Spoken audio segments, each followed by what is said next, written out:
மழைத்துளியினாலே வெப்பம் எல்லாம் தணிகிறது. அது ஒரு உருவகம்.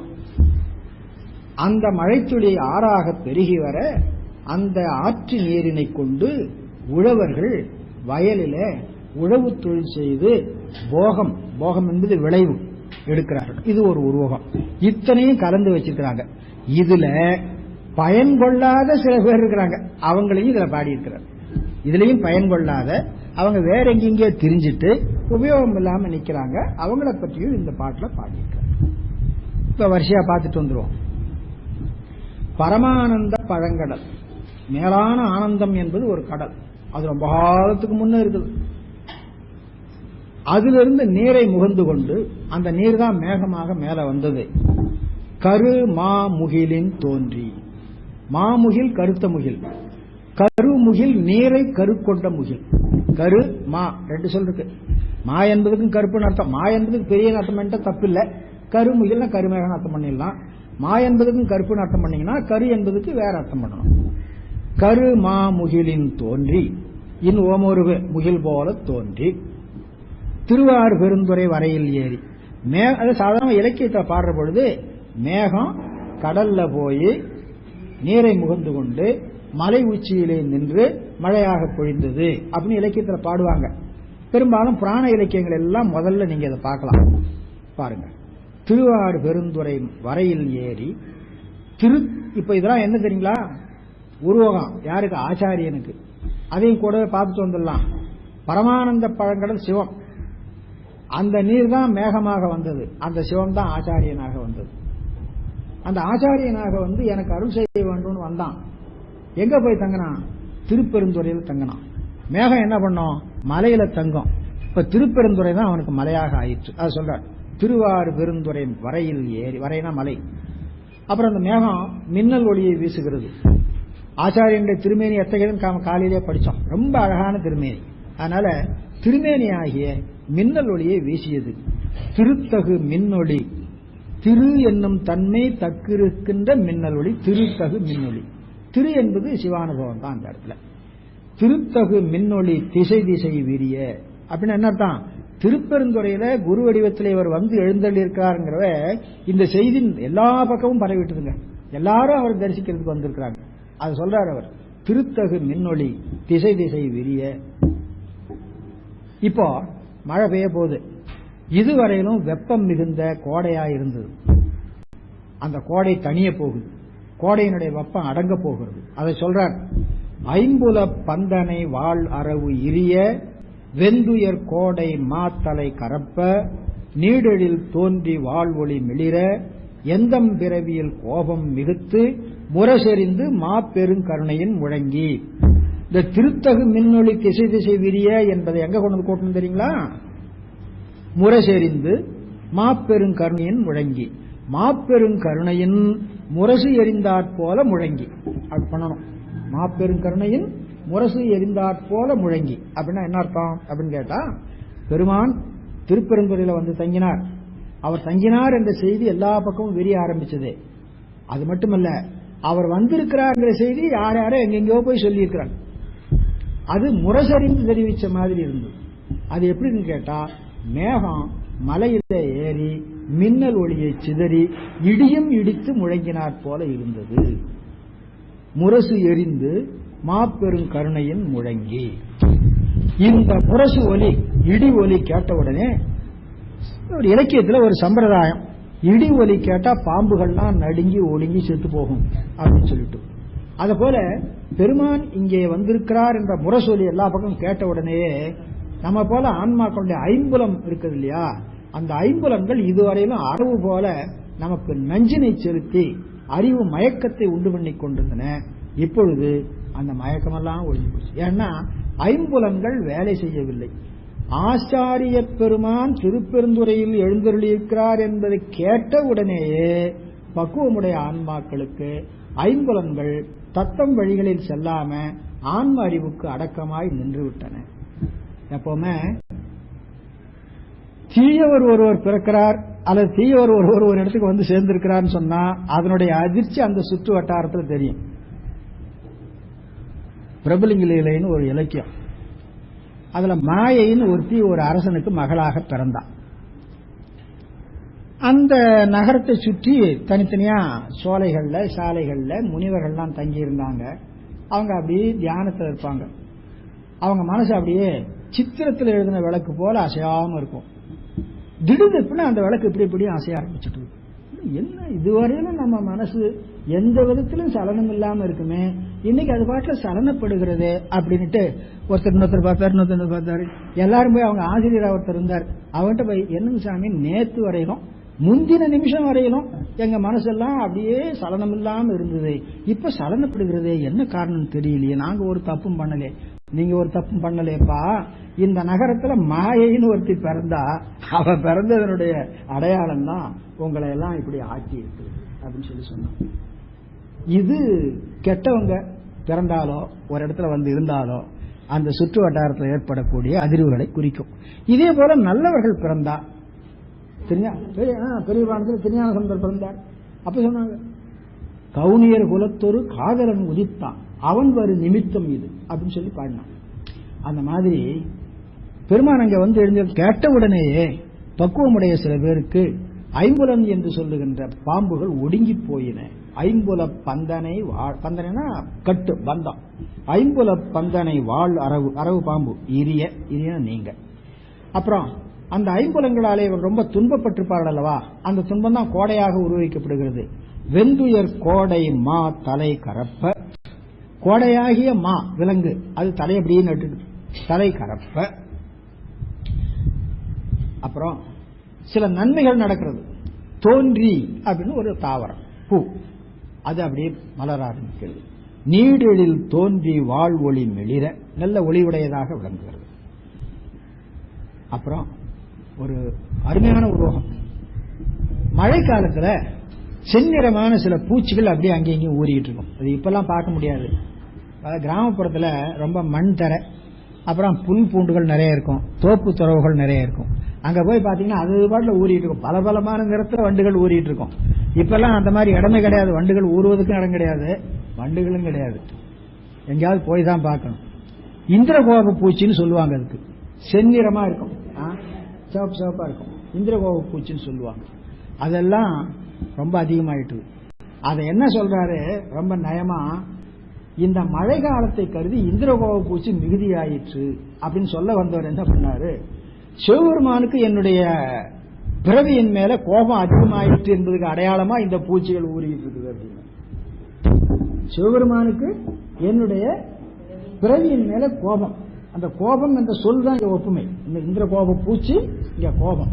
எந்தம் பிறவியில் கோபம் மிகுத்து, எங்களது பிறவியின் மேலே கோபத்தை மிகச் செய்து அப்படின்னு அர்த்தம். இன்னொரு பொருள், எந்தம் பிறவியில் எங்களுக்கு இதுவரை எத்தனை பிறவி இருந்ததோ அவ்வளவு இந்திரகோப பூச்சி பிறவியில். அந்த ஓமோர் வாட்சிட்டா இந்திரகோப பூச்சி ஊறிச்சு. ஏன்னா ஒரு 100-200 பூச்சி இருக்குங்களா, எண்ணி சொல்ல முடியாதுங்க. நான் இதுவரைக்கும் எவ்வளவு பிறப்பு எடுத்தேனோ அவ்வளவு பூச்சி. நான் இதுவரையில எவ்வளவு பிறப்பு எடுத்தேன்னு யாருக்காவது தெரியும்? யாருக்காவது தெரியுமா? நாம இதுக்கு முன்னால ஒரு பிறப்பு எடுத்திருந்தோம் என்பதே நிறைய பேருக்கு தெரிய போறது இல்லை. ஏன்னா நிறைய பேர் ஒத்துக்கிறது இல்லை. இன்னொரு பிறப்பு வரப்போறதுங்கிறதையும் யாரும் ஒத்துக்கிறது இல்லை. ஆனா நம்ம சாஸ்திரம் மட்டும் சொல்லுது.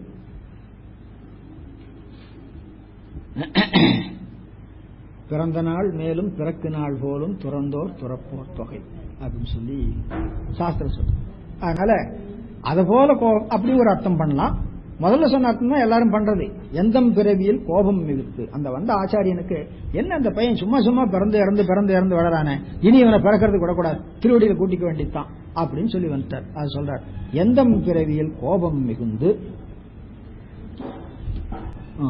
முரசு எரிந்து முன்னே சொல்லிட்டேன், மாப்பெரும் கருணையின் முழங்கி பூப்புரை அஞ்சலி காந்தல் காட்ட. ஒரு பக்கம் காந்தல் மரம், அது கைக்கு ஓமை சொல்லுவாங்க. இது விரல் போல இருக்கும் அந்த இதழ், அது அப்படி மொட்டாக இருந்தா அப்படி கும்பிட்ட கை மாதிரி இருக்கு. அது சொல்ற பூப்புரை அஞ்சலி காந்தல் காட்ட. அப்பதான் மழை துளி விழுகுதுங்க. அது என்னது? திருவருள் தான். எஞ்சா இன்னருள் நுண்துளி கொள்ள. மழை துளி விழுந்த உடனே அந்த துளியெல்லாம் ஒன்னா சேர்ந்து வெள்ளமா ஆகுது. செஞ்சுடர் வெள்ளம், புது மழை அல்லவா. அந்த புது மழை நிலத்துல விழுந்த உடனே நிலத்தினுடைய நிறத்தையும் சேர்த்து கொண்டு செந்நிறமா இருக்கும். அது சொல்றார், செஞ்சுடர் வெள்ளம் திசை திசை தெவிட்டதுன்னா நிறையதுன்னு அர்த்தம். இனி நிறையறதுக்கு இடமில்லைங்கிற மாதிரி நிறையறதுக்கு தெவிட்டுதல் அப்படின்னு பேர். சாப்பிட்றோம், இன்னும் கொஞ்சம் சாப்பிடிப்பா அப்படின்னா வேண்டாங்க தேட்டி போச்சுங்க அப்படிங்கிறோம். தேட்டி போச்சுன்னு என்ன அர்த்தம்? இனி சாப்பிட்றதுக்கு இடமில்லை. அது மாதிரி தெவிட்ட அப்படின்னா இனி நிறைவதற்கு இடமில்லை என்னும்படியாய் அந்த மழைத்துளி ஆறாக பெருகி வெள்ளமாக பெருகி நிறைந்தது. அதே போல ஆன்மாவினிடத்துல அவனுடைய கருணை பெருகி நிறைந்தது அப்படின்னு சொல்லுவாங்க. செஞ்சுடர் வெள்ளம் திசை திசை தெவிட்ட வரையுற கேத குட்டம் கையற. கேதம்னா துன்பம், குட்டம்னா சின்ன சின்ன குழி. சின்ன சின்ன குழிகளுக்கு குட்டம்னு பேரு. மழை பெய்யாத காலத்துல அங்கங்க பூமியில இயற்கையாகவோ செயற்கையாகவோ பள்ளம் வந்துருங்க. அந்த பள்ளத்தில் தண்ணி நிற்கும். தண்ணி நிறைய வந்து நிக்கிற பொழுது அந்த பள்ளங்கள்லாம் தூர்ந்து போகும். அது சொல்ல கேத குட்டம், நான் இதுவரையிலும் பட்டிருந்த துன்பமாகிய சிறு சிறு குழிகள் எல்லாம் நிறைந்து போயின. கேத குட்டம் கையற. கையறன்னா கரையெல்லாம் ஒடிஞ்சு போக. கை என்பது பக்கம் அர்த்தம். இந்த இடத்துல கரையை உணர்த்துகிறது. ஓங்கி இந்த சமயத்துல நான் இந்த மழையை எதிர்பார்த்து இந்த மழையினால ஒரு பயிர் செய்து போகம் அனுபவிக்கலாம்னு நினைக்கிறேன். இன்னும் சில பேர் என்ன பண்றாங்க, இந்த மழை பெய்யறதையும் கவனிக்கல, வேற சில மழைகள் இருக்கிறது அதுகளை பார்த்தாங்க. அது என்ன தெரியுங்களா? இருமுச்சமயம். இருமுச்சமயம் என்னதான் 6 சமயம். அந்த 6 சமயத்தை சேர்ந்த சில பேர் என்ன பண்றாங்க, அவங்க சமயத்தை பற்றி சொல்லிக் கொண்டிருக்கிறார்கள். சில ஆளுங்க என்ன பண்ணாங்க, அங்க போனா தண்ணி இருக்கும் போல் இருக்குது, அங்க போனா தண்ணி இருக்கும் போது நினைச்சிட்டு ஓடுனாங்க. அவங்கெல்லாம் யாரு? வேனில் வெப்பத்தில தண்ணீர் வேட்கை மிகுந்த மான் கூட்டங்கள். அதான் அந்த சமயவாதிகள். அந்த சமயத்தினுடைய மக்கள் அவங்கெல்லாம் என்ன பண்ணாங்க, தண்ணீர் கிடைக்குன்னு போனாங்க. அங்க தண்ணி மாதிரி ஓடிச்சு. அப்படி வாயை வச்சு பார்த்தது அந்த மானு. தண்ணி இருந்தா தானே நாக்குக்குள்ள போகும், அது தண்ணி இல்லை. அப்போ அதுக்கு ஏமாற்றம், வெப்பம் மிகுதி கூடுதலா போச்சு, ரொம்ப வருந்துச்சு.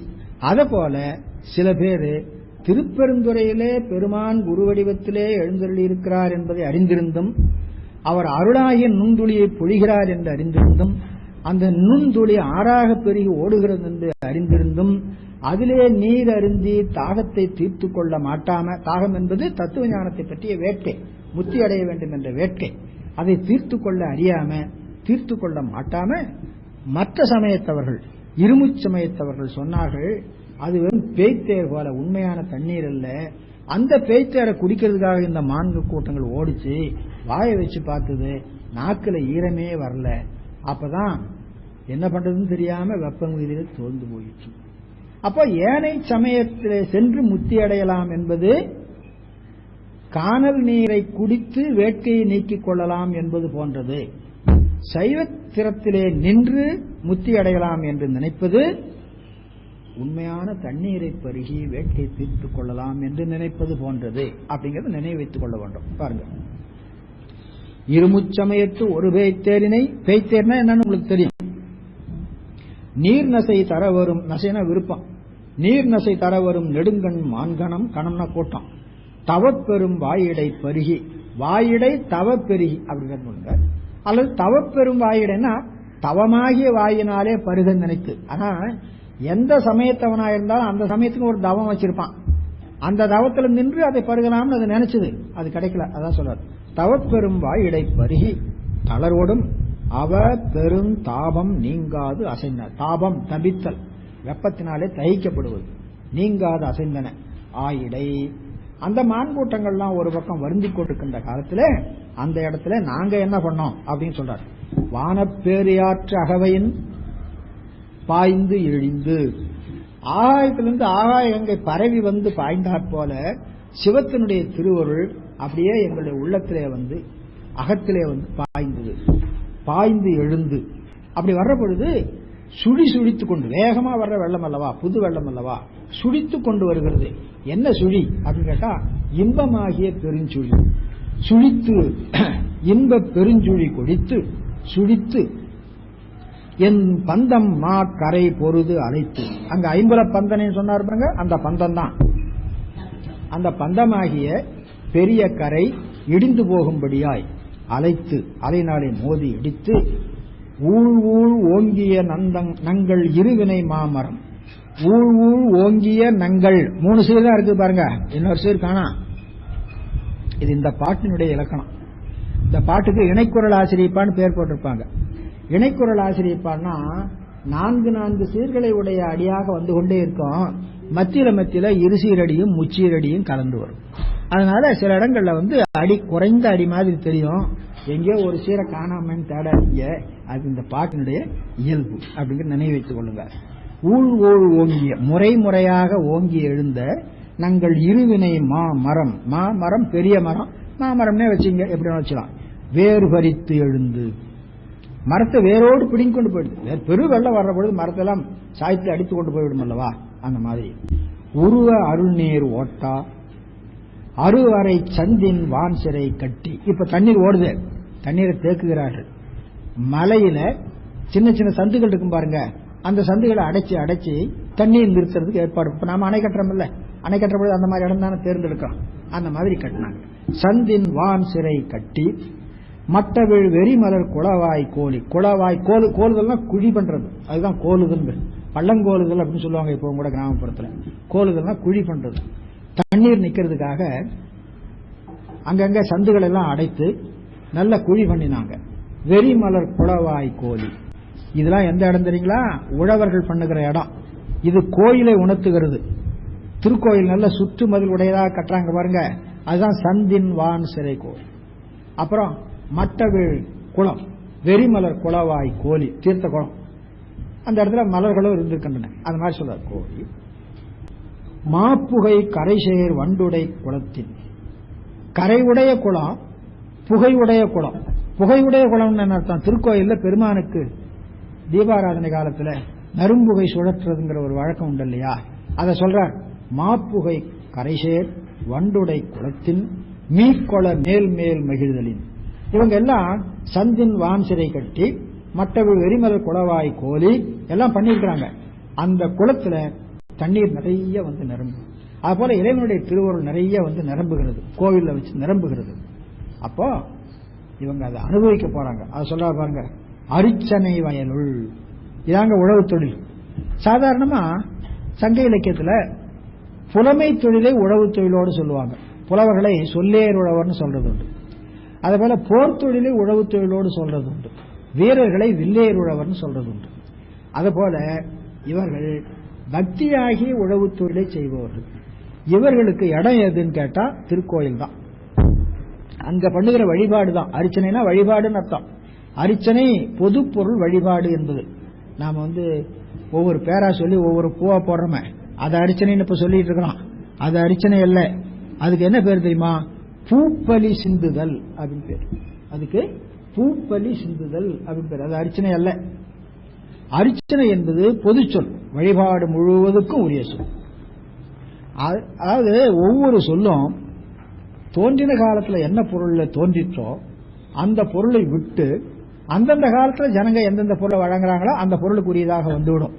அதனால இந்த காலத்துல வந்து அர்ச்சனை, சாமிக்கு பேருக்கு ஒரு அர்ச்சனை பண்ணுங்க, எனக்கு என்ன நட்சத்திரம், என்ன நட்சத்திர பேருக்கு அர்ச்சனை பண்ணுங்க அப்படின்னு சொல்லுவான். அவர் பாட்டில் ஏதோ ஒரு 5-6 பேரை சொல்லுவார், 4 பூ எடுத்து போடுவார். அர்ச்சனை. அந்த அர்ச்சனை அர்ச்சனை வயலுள். அந்த உழவு தொழிலுக்கு ரொம்ப முக்கியமா வேண்டியதுன்னு கேட்டா அன்பு. அர்ச்சனை வயலுள் அன்பு வித்திட்டு. யார் செய்யறவங்க? அவங்க தொண்டர். அவங்கதான் உழவர். உழவர்னா என்ன அர்த்தம் கேட்டா முயற்சி செய்பவர்கள் அப்படின்னு அர்த்தம்.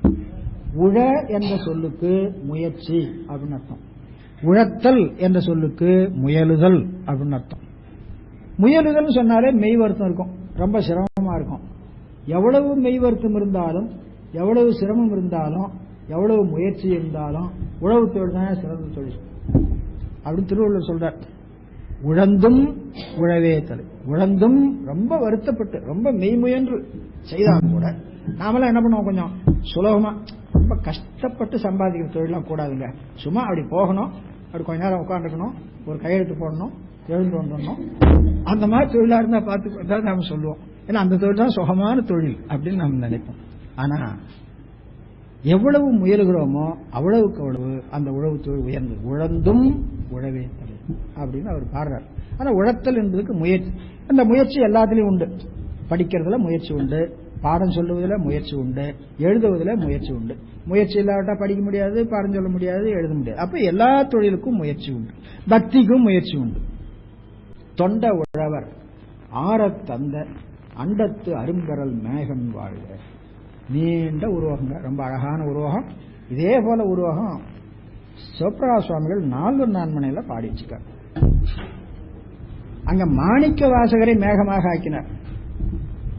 நலமலி கங்கை நதி தலை சேர்ந்த நற்கருணை கடல் முகந்து உலகு ஒப்ப உகந்த மாணிக்க வாசகன் எனும் மாமழை பொழிந்த திருவாசகம் எனும் திருநீர் ஒழுகி ஓதுவார் மனம் எனும் ஒன்குளம் நிறைந்து நாவெனும் மதையின் நடந்து கேட்போர் செவி எனும் மடையில் செவ்விதின் செல்லா உளம் எனும் நிலம் புக ஊன்றிய அன்பாம் வித்தில் சிவம் எனும் மென்முளை தோன்றி வளர்ந்து கருணை மலர்ந்து முத்தி நலம் தரும் அப்படின்னு சொல்லி சிவபெருமானை ஒரு கடலாக ஆக்கி, இவர் சிவபெருமானை மேகமாக ஆக்கினார். பரமானந்தத்தை பழங்கடலாக ஆக்கி சிவபெருமானை மேகமாக ஆக்கினார். அவர் என்ன பண்ணாரு? சிவபெருமானை கடலாக ஆக்கி மாணிக்க வாசகரை மேகமாக ஆக்கி மாணிக்க வாசகர் திருவாய் மலர்ந்த திருவாசகத்தை நீராக ஆக்கி, அது அப்புறம் அந்த ஓதுறவங்க கேட்கறவங்க இவங்களெல்லாம் வச்சு ரொம்ப அழகா பாடிட்டு போயிருக்கார். அது சிவபிரகாச சுவாமிகள் அவ்வாறு வர்ணனை பண்ணுவதற்கு காரணம் இந்த இடம் தான், இந்த வர்ணனை தான். நால்வர் நான்மணி மாலை கடைசியா படிச்சு பாருங்க, ரொம்ப அருமையான நூல். நால்வர்களை பற்றி சிறப்பித்து பாடக்கூடிய நூல்ல அதை போல வேற ஒரு நூல் கிடையாது. அதுக்கு அடுத்தாப்புல சொல்ல வேண்டாம், வள்ளலார் பாடிய 4 பேர் மேலேயும் அருள் மாலைங்கிற பேரால பாடியிருக்கார். ஆளுடைய பிள்ளையார் மாலை, ஆளுடைய அரசு மாலை பாடியிருக்கார். அது 2வது தான். இதுல இருக்கிற சொல்லுனால வராது. அவ்வளவு அழகான நூல் நால்வர் நான்மணி மாலை. பாருங்க. அண்டத்து அரும்பெறல் மேகன் வாழ்க கரும்பண கச்சை கடவுள் வாழ். மேல காண்க காண்கன்னு சொல்லி கொண்டு வந்தார்ல, அதே போல வாழ்க வாழ்கன்னு சொல்லி கொண்டு வந்தார். பணம்னா பாம்பு, கரும் பாம்பை கச்சையாக அணிந்தவன் கரும்பண கச்சை கடவுள் வாழ்க. அருந்தவர்க்கு அருளும் ஆதி வாழ்க. அச்சம் தவிர்த்த சேவகன் வாழ்க. நிச்சலம் நாள்தோறும் ஈர்த்து ஆட்கொள்வோர். நீங்க தப்பி போனாலும் கூட அவர் விட மாட்டார், எடுத்துட்டு வந்து உட்கார வச்சுருவார். ஈர்த்து ஆட்கொள்வோர் ஈர்த்து நிச்சலம் ஈர்த்தாட்கொள்வோன் வாழ்க. சூடிருந்துன்பம் துடைப்போன் வாழ்க. எய்தினருக்கு ஆரமுது அளிப்போன் வாழ்க. கூரிருள் பூத்தொடு குனிப்போன் வாழ்க. கூரிருளும் சங்காரகாரத்திரட்டும். பேரமை தோழி காதலன் வாழ்க. உமையம்மையனுடைய கணவன். ஏதிலற்கு ஏதிலம் இறைவன் வாழ்க. யார் யார் தனக்கு பற்றில்லாதவர்களாக இருப்பார்களோ அவருக்கு இவனும் வேறு பற்றில்லாம அவர்களையே பற்றாக கொண்டு இருப்பான். அல்லது ஏதம் இல்லாதவர் ஏதில்லாதவர் வச்சு துன்பம் இல்லாதவர்களுக்கு துன்பம் இல்லாத பற்றுக்கோடாக இருப்பான். அப்படி ஒரு பொருள். ஏதிலருக்கு ஏதிலம் இறைவன் வாழ்க. காதலருக்கு எய்ப்பினில் வைப்பு வாழ்க. அவரிடத்துல யார் அன்பு செய்கிறார்களோ அவர்களுக்கு இழைப்பு வந்த இடத்திலே வைப்பு நிதி உதவுவன் போல உதவுவான். அதை எய்ப்பினில் வைப்பு வாழ்க. அதுக்கு மேல அவனுடைய செயல்களை சொல்றார். நச்சரவு ஆட்டிய நம்பன் போற்றி. காண்க காண்கன்னு பாடிட்டு வந்தார், வாழ்க வாழ்கன்னு பாடிட்டு வந்தார், மேல போற்றியன் பாடுறார். பிச்சு எமை ஏற்றிய பெரியோன் போற்றி. இப்போ மாணிக்கவாசகருக்கு தன்னுடைய நிலைமை என்னன்னு தெரியுது. சிவபெருமான் மேல நமக்கு ஒரு பித்து வந்து விட்டது. இனி உலகப் பொருளை பற்றி நமக்கு அக்கறை இல்லை அப்படிங்கிற ஒரு நிலை வந்துட்டு. பிச்சுனா பித்துன்னு அர்த்தம், அன்பு. பிச்சு எமை ஏற்றிய பெரியோன் போற்றி. நீற்றொடு தோற்ற வல்லோன் போற்றி. மேலையும் படிச்சிருக்கோம் இதை. நாற்றிசை, அதாவது உலகத்துல எங்கெங்க எது எது இயங்குகிறதோ அதையெல்லாம் அவன் இயக்கி கொண்டிருக்கிறான். நடப்பன நடாய், எது எது நடக்கணும் இருக்குதோ அதை நடத்தி கொண்டிருக்கிறான். கிடப்பன கிடாய், கிடாய்னா கிடத்தின்னு அர்த்தம், கிடக்க செய்துன்னு அர்த்தம். எது எது சும்மா கிடக்கணும்னு நினைக்கிறதோ அது சும்மா கிடக்க வைக்கிறான். அப்போ நடக்கிறவங்க யாரும் தாங்களா நடக்கல, கிடக்கிறவங்க யாரும் தாங்களா கிடக்கல. நாம நினைக்கிறோம் தூக்கம் வருது கொஞ்ச நேரம் படுத்துக்கா தேவலான்ட்டு. அவன் சொல்றான் உனக்கு தூக்கம் வருது போய் படுத்துக்கோ, நான் உன்னை படுக்க வைக்கிறேன். அதான் சொல்றான் உண்மை. அவன் தான் தூங்க வைக்கிறான், அவன் தான் எழுந்திருக்க வைக்கிறான். நான் உங்களுக்கு அடிக்கடி சொல்லி இருக்கிறேன், தூக்கத்திலிருந்து எழுந்திருக்கணும் நாம் ரொம்ப முயற்சி பண்ணுவோம். அலாரம் வைப்போம், அலாரம் அடிக்கும், எழுந்திருக்குமா எழுந்திருக்குமா, பக்கத்துல சொல்லிட்டு படுப்போம் மணி 4 எழுப்பி விட்டுருங்க அப்படின்னு. அவர் எழுப்புவாரு, எழுந்திருக்க மாட்டோம். ஏன் அப்படின்னு கேட்டா, நாம உறங்குகிற பொழுது ஆன்ம அறிவு எல்லா கருவிகரங்களையும் விட்டு மூலாதாரத்தில் போய் ஒடுங்கி போகுது. ஒடுங்கி போன இடத்துல பஞ்சகஞ்சகம் இருக்கும். பஞ்சகஞ்சகம் நீங்கிறது இல்லை, மற்ற கருவிகள் தான். சித்தம் வரையிலும் நீங்க கொண்டே வரும், பிராணவாயு நீங்கும். பிராணவாயு நீங்குவதில் ஒடுங்கும்.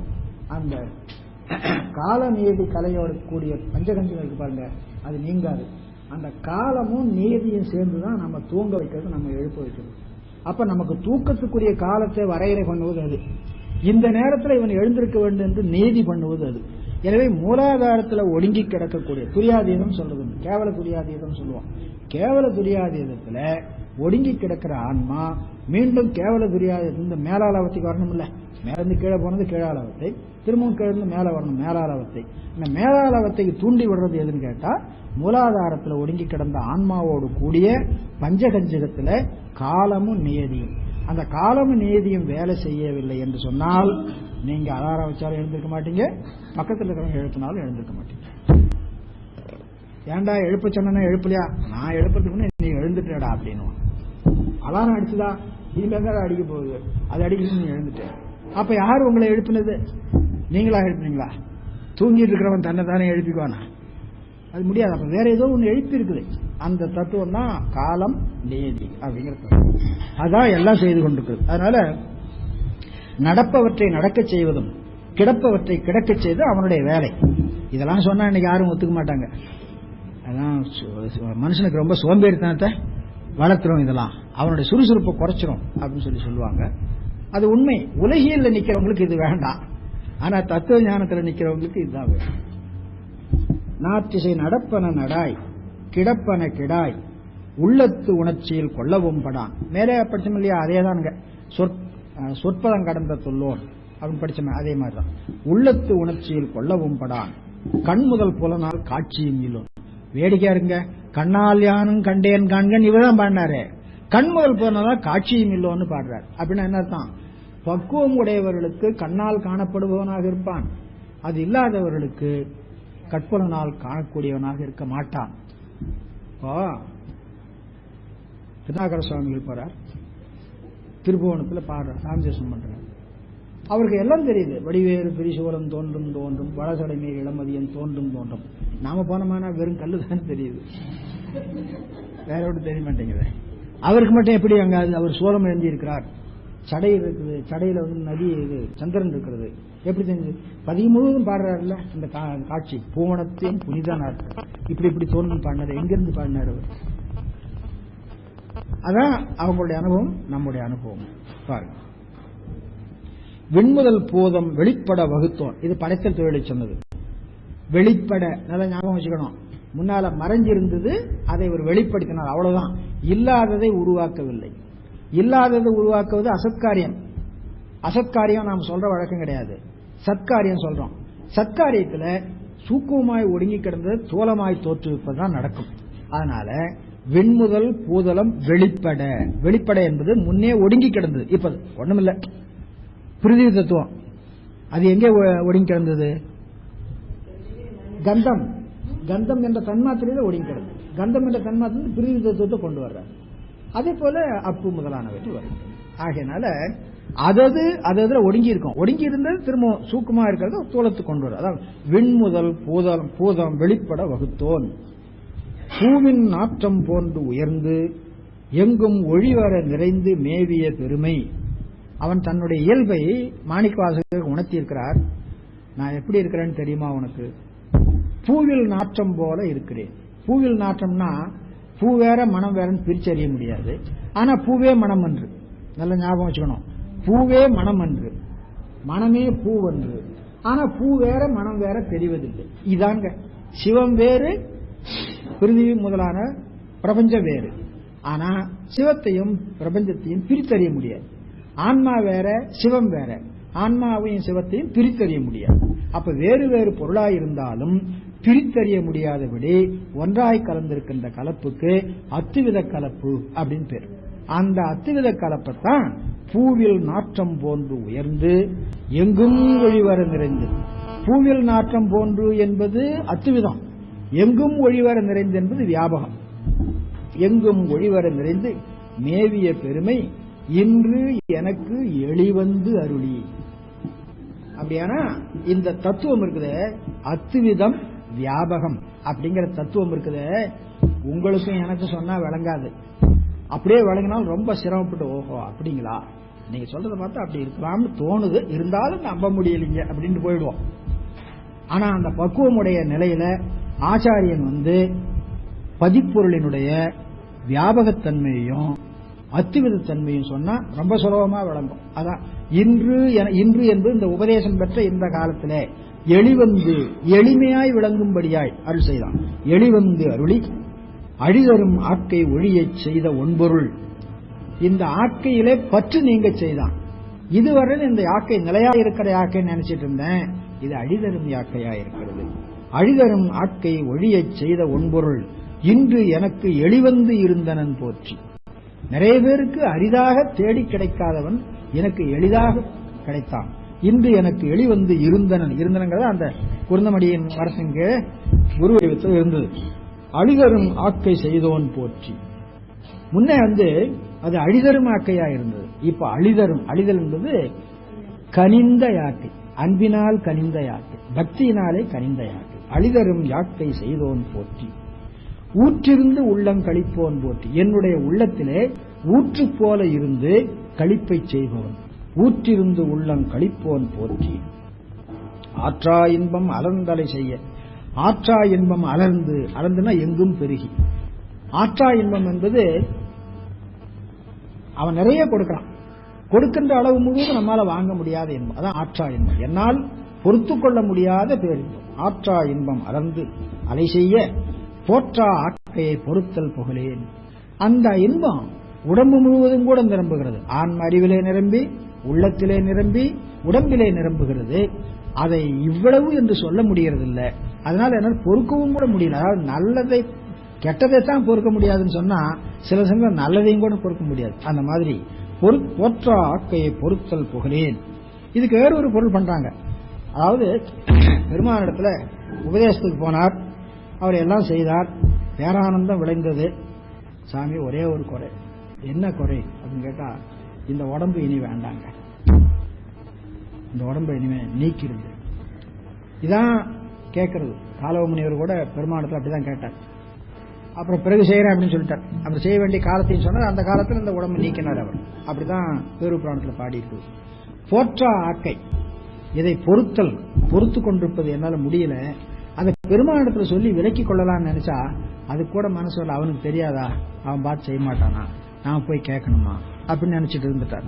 போற்றா ஆக்கையை பொறுத்தல் புகழேன். மரகத குவால், குவியல் குவால், மாமணி பிறக்கம் என்பது அப்படிதான் மிகுதி அப்படின்னு அர்த்தம். ஒரு பக்கம் சிவம், ஒரு பக்கம் சக்தி, ஒரு பக்கம் மரகத நிறம், ஒரு பக்கம் மாணிக்க நிறம். மாணிக்க நிறம் சிவப்பு, சிவபெருமானுடைய நிறம். மரகத நிறம் பச்சை, அம்மையனுடைய நிறம். மரகத குவால் மாமணி பிறக்கம் மின்னொளி கொண்ட பொன்னொளி திகழ. எவ்வளவு அருமையான வடிவம். ஒரு பக்கம் மரகத மலை, ஒரு பக்கம் மாணிக்க மலை, ரெண்டும் சேர்ந்து மின்னல் போல ஒளி வீசுகிறது. இந்த பொருள் எங்க இருக்குதுன்னு தெரியாம தேடினானுங்க அவனுங்க. இருட்டில் இருக்கிற பொருள் தெரியாம இருக்கலாம், கருப்பா இருக்கிற பொருள் தெரியாம இருக்கலாம். மின்னல் போல ஒளிவிடக்கூடிய பொருள், மரகதம் போல பச்சென்று ஒளிவிடக்கூடிய பொருள், மாணிக்கம் போல செவ்வென்று ஒளிவிடக்கூடிய பொருள், இதை கண்டுபிடிக்க முடியலையே. அவங்க எங்கேயும் போய் தேடனானுங்க. அதை சொல்றார். திசைமுகன் சென்று தேடினருக்கு ஒளித்தும். திசைமுகன் திக்குகள் தோறும் அர்த்தம். யார் யாரோ எங்கெங்க போய் தேடினாங்க. திசைமுகன் பிரம்மா என்று அர்த்தம் வரல. முகன்னா இடம் அர்த்தம், முன்னிடம் முகன். முகம் என்ற சொல்லு முகன் என்று வருது. மகன் நகரம் போலி. திசைகளின் இடந்தோறும் சென்று தேடினார்கள், காண முடியல. திசைமுகம் சென்று தேடினருக்கு ஒளித்தும். முறை ஒளி ஒற்றி முயன்றவர்க்கு ஒளித்தும். சும்மா ஓடி போய் அங்க எங்க தேடினா கிடைக்காதடா, அப்படி போனோம், அவன் முன்னால போயிருக்கிறானான்னு பார்க்கணும். அந்த சோடு தெரிஞ்சா அந்த சோடையே பற்றி கொண்டு போகணும். அப்படி இருக்கு அதை கண்டுபிடிச்சிடலாம்டா அப்படிங்கிறானோ. சிவபெருமான் நடந்து போய் சோடை விட்டு போயிருப்பானா, இவன் சோட்டை பார்த்து ஒற்றிட்டு போய் கண்டுபிடிக்கிறதுக்கு அப்படி முடியாது அல்லவா. அதனால முறை ஒளி ஒற்றினா தான் பிரிந்தனோட சேர்ந்து ஒற்றாராய்தல் சொல்றோம்ல, அந்த மாதிரி எப்படி போயிருப்பான் ஆராய்ச்சி பாக்குறது. சோடு தெரியுதான்னு பாக்குறது, ஏதாவது வாசனை தெரியுதான்னு பாக்குறது, அதை பிடிச்சிட்டு அவன் போயிருக்கிற இடத்த கண்டுபிடிக்கலாமா அப்படின்னு போறது. அப்படி முடியறது இல்ல. அதை சொல்றாரு. முறை ஒளி ஒற்றி முயன்றவர்க்கு ஒளித்தும். ஒற்றுமை கொண்டு நோக்கும் உள்ளத்து உற்றவர் வருந்த உரைப்பவர்க்கு ஒளித்தும். ஒற்றுமை கொண்டு நோக்கும் உள்ளம், அதான் யோகம். யோகம் என்ற சொல்லுக்கு ரெண்டு பொருள் ஒன்னா சேர்றதுன்னு அர்த்தம். யுஜ் என்பது அதனுடைய பொருள், அது சொல்லு. அதான் ரெண்டு பொருள் ஒன்றாய் சேருவது அப்படின்னு அர்த்தம். அப்படி யோக மார்க்கத்தில் நின்று தியான சமாதிகளினாலே சில பேர் முயற்சி பண்ணாங்க, அவங்களுக்கு முடியல. உற்றவர் வருந்த உரைப்பவருக்கு ஒழித்தும், உரைத்தல்னா அதுல முனைத்து இருக்கிறவர் அவர்களுக்கு ஒழித்தும், மறைத்திறம் நோக்கி வருந்தினருக்கு ஒழித்தும். இவன்லாம் யோகிகள், அவன் ரொம்ப கஷ்டப்பட்டு தேடுறான். நான் பாருங்க, வேதம் இருக்குது, வேதத்தை படிச்சா சிவபெருமான் தானே புலப்படுவான். நான் வேதத்தை படிச்சே சிவபெருமானை தேடிடுவேன். ஒருத்தன் வேதத்தை படிச்சான், அவனுக்கும் கிடைக்கல. மறைத்திறம் நோக்கி வருந்தினருக்கு ஒழித்தும். அடையப்பா, நீங்களாம் வேதத்துல படிச்சு தேட முடியாது, தந்திரம்னு ஒன்று இருக்குது. அதான் சாக்த வழிபாட்டை சொல்லுகின்ற நூல்கள் தந்திரம் என்று கேரளாவில் இருக்கிறது நிறைய. ஆகமமும் தந்திரம் என்று சொல்லப்படும். தந்திரம் என்ற சொல்லுக்கு நூல்னு அர்த்தம், அவ்வளவுதான். ஆனா சில இடங்கள்ல சக்தி சம்பந்தமான நூல்களை சொல்லுவதற்கு தந்திரம் என்ற பெயரை யாமல தந்திரம் அப்படின்னு சொல்லி சொல்லுவாங்க. அந்த மாதிரி இத்தந்திரத்தில் காண்டும் என்றிருந்தோர்க்கு அத்தந்திரத்தின் அவ்வையின் ஒழித்தும். அதே வேடிக்கை, இந்த தந்திரத்தின் வழியா நான் காண்பேன். காண்டும்னா காண்போம் அப்படின்னு அர்த்தம். காண்டும் என்று இருப்போர்க்கு அந்த தந்திரத்துக்குள்ளே தான் இருப்பான், அவனால் கண்டுபிடிக்க முடியாது. அத்தந்திரத்தின் அவ்வையின் அவ்விடத்து ஒழித்தும். அதாவது ஒண்ணு இல்லைங்க, திருமந்திரம் படிக்கிறோம்ல, திருமந்திரம் இப்ப 4ஆம் தந்திரம் படிக்கிறோம். 4ஆம் தந்திரத்துல எல்லாம் சக்கரம். சக்கரத்துல நாம என்ன நினைச்சிட்டு இருக்கிறோம்? சக்தி, குண்டலினி சக்தி, இந்து சக்தி அப்படின்னு நினைச்சிட்டு இருக்கிறோம். ஆனா அங்க சிவம் இல்லாமல இருக்குது. ஆனா நாமெல்லாம் அது சக்தி சக்தி சக்தின்னு பண்ணிட்டு இருக்கிறோம். ஆனா அது சிவத்தோடு கூடிய சக்தி தான். அந்த சக்கரத்திலே சக்தி வழிபடுகிற பொழுது சிவத்தை தான் வழிபடுகிறோம் நமக்கு தெரியறது இல்லை. அதனால்தான் இத்தந்திரத்தில் காண்டும் என்று இருப்போர்க்கு அத்தந்திரத்தின் அவ்வையின் ஒழித்தும் முனிவர நோக்கி நனிவர கவ்வி ஆண் என தோன்றி அலி என பெயர்ந்து வாழ்நுதல் பெண் என ஒழித்தும். சில சமயத்துல அந்த இறைவனுக்கு கொஞ்சம் பரிதாபம் வந்துடும். இது என்னமோ வேதம் படிச்சு தெரிஞ்சுக்கிறேங்கிறான், தந்திரம் படிச்சு தெரிஞ்சுக்கிறேங்கிறான், சூடுகளை ஒற்றி போய் தெரிஞ்சுக்கிறேங்கிறான், எப்படி எப்படியோ தெரிஞ்சுக்கணும்னு ஆசைப்படுறான். நாம தான் அவனுக்கு கொஞ்சம் சந்தோஷமா காட்சி கொடுப்போமே அப்படின்ட்டு கொஞ்சம் முனிவு இல்லாம முனிவு அற. அப்புறம் நனிவர கவ்வி, முனிவு இல்லாம நோக்குகிறது, கருணையினால் நோக்குகிறது, மிகவும் நம்மிடத்துல வருகிற மாதிரி கவவி கொள்ளுகிறது. அப்படி இருந்தும் கூட காண முடியல. முனிவர கவ்வி நனிவர நோக்கி அப்படி வருகிற பொழுது சிவபெருமான் ஆண் மாதிரி தெரிகிறானே அப்படின்னு தோணும். ஆண் என தோன்றி கொஞ்சம் உற்று பார்த்தா ஆண் மாதிரி தெரியுது, அலி போல் இருக்குது. ஆண் என தோன்றி அலி என பெயர்ந்து அப்புறம் பார்த்தா பெண்ணு மாதிரி இருக்கு, ஒண்ணுமே தெரியல. அப்புறம் முதல்ல ஆண் மாதிரி தெரிஞ்சது, அப்புறம் அலி மாதிரி தெரிஞ்சது, அப்புறம் பெண் மாதிரி, கடைசியில் ஒண்ணும் இல்லாம போச்சு. அது ஆண் என தோன்றி அலி என பெயர்ந்து வாழ்நுதல் பெண் என ஒழித்தும் சேன்வையின் ஐம்புலன் செலவிடுத்து, ஐம்புலன் சேன்வையின் செலவிடுத்து, ஐம்புலங்களை தூரத்துல ஒதுக்கி வச்சுட்டு அப்படின்னு, அதாவது ஐம்புலங்களை விட்டு நீங்க அர்த்தம். சேன்வையின் ஐம்புலன் செலவிடுத்து அருவரை தொறும் போய், யாரு தவம் பண்றவங்க வீட்டுல இருந்தா தவம் பண்ண முடியாதுங்கிறத மலைக்கு போயிடுவாங்க, அங்க ஒரு குகைக்குள்ள உட்காந்து காட்டுக்கு போயிடுவாங்க, ஒரு மரத்துங்க உட்காந்து சோறு சாப்பிட மாட்டாங்க, தண்ணி குடிக்க மாட்டாங்க, உடம்பு வத்தி போகும், வெறும் எலும்பும் தோலும் தான் இருக்கும். அப்படி தவம் பண்ணி காணலாம்னு சில பேர் போவாங்க, அவங்களாலே முடியாது. அது சொல்றாரு, ஐம்புலன் செலவிடுத்து அருவரை, வரைன மலை, அருவரை தொறும் போய் துற்றவை துறந்த, துற்றவை உண்பவைன்னு அர்த்தம். துற்று அப்படின்னா உணவுன்னு அர்த்தம். துற்றவை உண்ணப்படுகின்ற பொருள்களாகிய அவற்றை துறந்த வெற்றுயிர் ஆக்கை. அங்க என்ன இருக்குது? எலும்பு இருக்குது, தோல் இருக்குது, மூச்சு ஓடிக்கிட்டு இருக்கிறதுனால உள்ளுக்குள்ள உயிர் இருக்குதுன்னு தெரியும். அதான் வெற்றுயிர் ஆக்கை. வெற்றுயிர் என்பது உயிர் பெறக்கூடிய பயனை பெறாத ஆக்கை. ஏன் உயிர் பெறக்கூடிய பயனை பெறாத ஆக்கைன்னு சொல்றோம்? சிவபெருமானிடத்துல உண்மை உபதேசம் பெற்று உண்மை பொருளாக அறிவதை விட்டுவிட்டு மலைக்கு போய் குகையில உட்கார்ந்துட்டு தவம் பண்ணிட்டு இருக்கிறார். அது சொல்ற துற்றவை துறந்த வெற்றுயிர் ஆக்கை அருந்தவர் காட்சியில் திருந்த ஒழித்தும். சில பேர் ஒன்றுன்னு சொல்லுவான், சில பேர் ஒன்றுன்னு சொல்லுவான், சில பேர் இல்லைன்னு சொல்லுவான். ஒன்று உண்டு இல்லை என்றறி ஒழித்தும். இது நல்லா ரொம்ப அழகா கற்பனையா பண்ணிருக்கிறார். ஒரு 4-5 பேர் ஒன்னா இருந்துட்டு சிவபெருமானை காண்பதற்கு முயற்சி பண்ணாங்க. ஒருத்தன் சொன்னான் ஒன்று அப்படின்னு சொன்னான், அர்த்தம் இல்ல அப்படின்னா.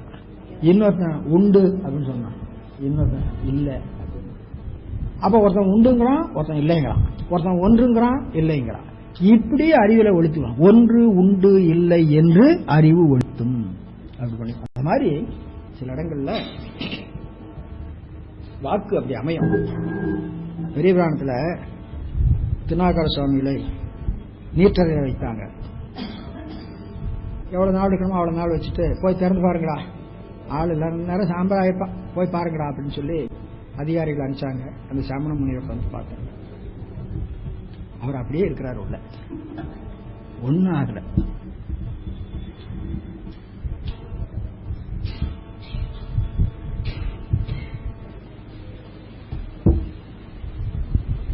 ஏதம் உண்டு இல்லை. ஒருத்தன் உண்டான்னு கேட்டான், ஒருத்தன் உண்டுன்னா, ஒருத்தன் இல்லைன்னா. இப்படி அவங்களுக்குள்ளே பரிமாறிக்கிறாங்க. அந்த மாதிரி ஒன்று இல்லை, உண்டு இல்லை, அப்புறம் எப்படி பிரிப்பாங்க, இல்லை உண்டு, ஒன்று உண்டு இல்லை என்று அறிவு ஒழித்தும். அறிவினால் காணப்போகிற பொழுது ஒருவன் உண்டுன்னு சொல்றான், ஒருத்தன் இல்லைன்னு சொல்றான், ஒருத்தன் ஒன்றுன்னு சொல்றான், ஒருத்தன் இல்லைன்னு சொல்றான், ஒருத்தன் இல்லைன்னு சொல்றான், ஒருத்தன் உண்டுன்னு சொல்றான். இப்படி அவரவர்கள் அறிவிலே மாறுபட்டு மாறுபட்டு ஒழித்து போகிறான். அது சொல்றார், ஒன்று உண்டு இல்லை என்றறி ஒழித்தும் பண்டே பயில்தொரும் இன்றே பயில்தொரும். பயில்தொரும் பயில்தொரும் ஒழித்து அங்க ஓட்டணும். பயில்தொரும் ஒழித்து. பண்டும் இப்படிதான் ஒழிச்சான், இன்னைக்கும் இப்படிதான் ஒழிச்சான். இன்னைக்கு ஆப்பிட்டுட்டான், எவனோ ஒருத்தன் கண்டுட்டாங்க, சொல்றான் நான் பார்த்துட்டேன், விடாதீங்க, பிடிச்சிக்கங்க, கட்டி வச்சிருங்க அப்படிங்கிறான். எவ்வளவு வேகமா சொல்றாங்க பாருங்க. ஒழிக்கும் சோரனை கண்டனம்.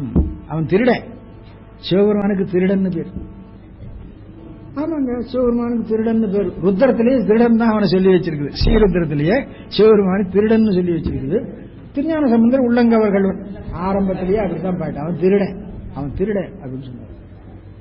சாஸ்திரமா அப்படிதான் சொல்லுது. கள்ளரோடு ஆமாங்க,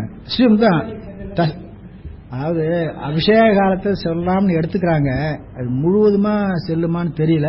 ஆனா நாயன்மார் ஒருத்தர் ருத்ரத்துல வல்லவரை நாயன்மாரை எடுத்திருக்காங்க. உருத்திரபசுபதி நாயனார் இருக்கிறாங்க, அவர் உருத்திர சொல்லுவதை வேற எந்த பணியும் செய்யறது இல்லை, அதிலே முத்தி பெற்றார் அப்படின்னு சொல்லி சொல்றாங்க. அப்புறம் அதுக்குள்ளாலதான் திருவைந்தெழுத்து மந்திரம் இருக்குதுன்னு சொல்றாங்க. அதனால ஏற்றுக்கொள்ள வேண்டியதுதான், வேற ஒன்றும் வழி இல்லை.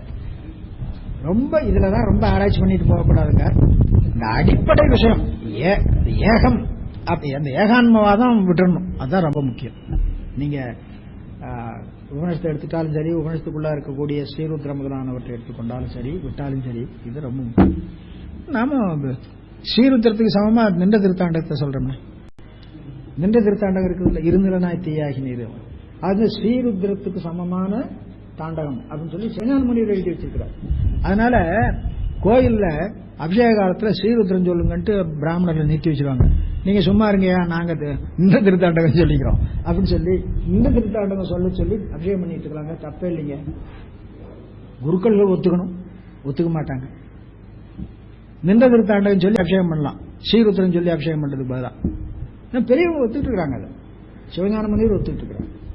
ஸ்ரீருத்ர பொருள் அது பாருங்க. ஒழிக்கும் சோரனை கண்டனம். ஆர்மின் ஆர்மின் இதுதாங்க அந்த கவித்துவம் அப்படிங்கிறது. கட்டுங்க கட்டுங்க, அவசர அவசரமா சொல்லுவாங்க, ஓடிட போறான். ஒரு திருடன் ஆகப்பட்டான்னா கொஞ்சம் நழுவ விட்டாலும் ஓடிடுவான் இல்லையா? அதனால அவனை எத்தனையோ வழியில தேடணும், எல்லா இடத்துலயும் ஒழிச்சுட்டான், இப்ப எப்படியே கிடைச்சிட்டான், உடனே ஓடி போகாத கட்டு கட்டுங்க. ஆர்மின் ஆர்மின் நாள் மலர் பிணையலில் தாழ் தலை இடுமின். ஆர்மின் ஆர்மின் தாழ் தலை இடுமின், காலை போட்டு கட்டுங்க. எவ்வளவு பெரிய கைத்தில் கட்டிருக்காங்க தெரியுங்களா? அன்றலர்ந்த மலரை தொடுத்து மாலையாக்கி, அந்த மாலையாகிய கயிற்றினாலே திருவடியை கட்டி இருக்கிறாங்க. அதான் அவன் போகாம இருக்கிறதுக்கு வழி. நீங்க வேற பெரிய கனமான கயிறோ அல்லது இரும்பு சங்கிலியோ போட்டு கட்டினா போயிடுவான், இது போக மாட்டான். நாள் மலர் பிணையலின் தாழ் தலை இடுமின், சுற்றுமின், சூழ்மின், தொடர்மின். இதான் ரொம்ப வேடிக்கை. ஆர்மின் ஆர்மின் அதாவது 2 தடவை வந்தது. இதெல்லாம் ரொம்ப சீக்கிரம். சுற்றுமின், சூழ்மின், தொடர்மின், விடேன்மின், தொற்றுமின். இவ்வளவு அவசர அவசரமா, இவ்வளவு வேக வேகமா அவனை கட்டுறதுக்கு முயற்சி பண்ணாங்க, தப்பிச்சுட்டு போயிட்டான். அத சொல்றேன். சுற்றுமின் சூழ்மின் தொடர்மின் விடேன்மின் என்று பற்றுமின் என்றவர் பற்றுமுற்று ஒழித்தும். இப்படி எல்லா இடத்திலையும் ஒழித்து கொண்டு போகக்கூடியவன் ஐயா அவன் சொல்றார். தன்னேரில்லோன் தானேயான தன்மை எந்நேர் அணையோர் கேட்க வந்து எம்பி. இப்படியெல்லாம் தேடினாங்க. அவர்களுக்கெல்லாம் ஒழித்த அந்த இறைவன் தன்னேர் இல்லாதவன், தானே வந்தான். என்னை போன்றவர்களுக்கு தன்னுடைய இயல்பை எடுத்து விளக்கினான்.